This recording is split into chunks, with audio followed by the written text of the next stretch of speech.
It's about time for the garlic to join our main star. Woo, let's get in there.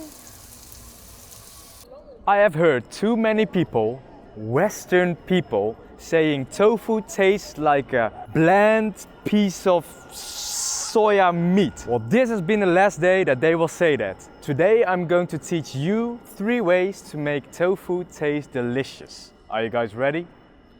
Come with me. The first rule of tofu is the fresher the tofu, the better the quality. It'll have impact on the texture and the taste. So make sure, if you have the opportunity, to buy your tofu at a place that makes them fresh every day or every week. For example, the Chinese toko here at the Markthof. Here you have different kinds of tofu. You have the smaller blocks that are a bit softer, and the bigger ones that are a bit firmer. For this dish we're gonna use both soft and firmer tofu. For the first dish we are going to make a tofu salad with preserved 1000-year egg. In contrast to the name, the egg is not actually 1000 years old, but it has been preserved to give the duck a more rich and very unique taste. Rule number 2 of tofu. Tofu doesn't have a lot of taste itself, but it'll soak up all the sauce that you use with the tofu. For the second dish, Chinese way, I'm going to use soy sauce and I'm going to use oyster sauce. For the salad, we're going to use coriander. And then for the other 2 dishes, I'm going to use green spring onions.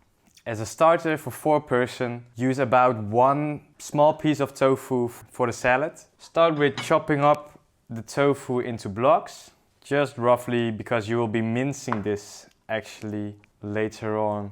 So it doesn't really matter how neatly cut the blocks are. Then I'm going to put in 2 preserved duck eggs. Then chop up a handful bush of coriander, I guess. You should do this to taste, depending on your love for coriander. Chop it up finely. So those are the 3 main ingredients of this salad. Now we're going to add about 2 tablespoons of soy sauce. 1 and 2. Just a few dashes of sesame oil. Oops. Now we're going to mash everything up. You can use this normal fork, but I'm going to use this cooler looking fork with extra width. And just start mashing. Just like, I don't know, like you're a Dutch person who's going to make mashed potatoes, or you're like a Chinese person who screwed up his test and wants to take out his aggression on some food. Whatever feels right for you. It doesn't have to be super fine, but you just want to mash up all the big chunks of tofu, the bigger chunks of egg. Just get it right to a texture where it still has some mouthfeel and you'll be able to chew on the pieces of egg and tofu while eating it. That should be about it. I'll probably mash it up a little bit more before we start eating, but I'm gonna taste it first to see if it's salty enough. That's already really good. If it's not salty enough, you can either add a pinch of salt or a dash of extra soy sauce. That's for you to decide. Before I will serve this, I'll just keep it in the fridge till it's ready to be eaten. For the next dish, I'm going to use half soft tofu, half firm tofu. The softer tofu I want to cut in a bigger piece than the firm tofu, about 2 by 2 centimeter. The firm tofu I will cut 1.5 centimeter. We're gonna need some green spring onions. Chop them up in small rings.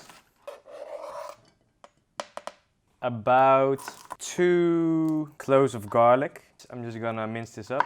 I don't know if it's true or not, but they say that as you cut garlic, the liquid that comes out of it has the taste that you actually want in your dish, and you don't want it to evaporate. So what you can do is just add a little bit of salt to put on your minced garlic. Now, take a large skillet. Put in about a teaspoon, 2 teaspoons of oil. Put the pan on medium high. I'm gonna use firm and soft tofu. I'm gonna braise the dish, which means that I'm gonna put in a layer of water that'll steam and cook the tofu till it's hot. I'm gonna put in the garlic with the tofu. This is just for a little bit of browning. With the soft tofu, it's not really necessary because the moisture content in the tofu is so high that it'll only steam and it won't really brown. I would prefer a non-stick skillet in this situation, but because I don't have one right now, I'm just gonna already put in the water to make sure the tofu won't stick on the bottom. Alright, it's been sticking a little bit on the bottom, so I'm just scraping the tofu to make sure it won't stick too much. As you can see, when you try to touch the tofu too aggressively, they can fall apart. So at this point, tofu is nice and hot, and I want to start adding my flavors to let the tofu boil in the sauce and really soak up all the saltiness, umami flavors. So I'm going to put in about a tablespoon of soy sauce to begin with, and a tablespoon of oyster sauce. You can use a tablespoon. I am a master chef, so I know exactly by eye how much I'm putting in. This is a lie. And just stir that in. It's difficult at this time to tell how salty your sauce will be, because of course, as you let this braise, quite some water will evaporate. Judging from the amount of tofu I've put in here, I know that just a little bit more soy sauce and a little bit of salt will help me with getting the flavors I want. Now, this is the hard part where you just let the water evaporate a little bit. It's about 2 minutes later, and I guess normally at this point I would say I can add the green onion, stir it up, have a taste, and it's good to go. But as there's more liquid here than I'd want to be in this dish, I'm just gonna let it cook for a few minutes longer. Now, this is a great time to tell you about what you can add to this dish. By putting in a little bit of minced meat, either pork or beef, I mean, you don't need a lot, somewhere between 50 to 100 grams of minced meat, and you brown the meat before you put in the tofu and the garlic. This will give you some nice umami and roasted meat flavor that will also soak in the tofu. I'm not doing it today to keep it simple. I'm going to add some cornstarch in the water now to thicken up the sauce, and all the flavor that is still in the sauce will stick to the tofu. I tend to start with a teaspoon of cornstarch and about 3 tablespoons of water. Make sure it's mixed well. There we go. And then slowly the sauce will thicken up.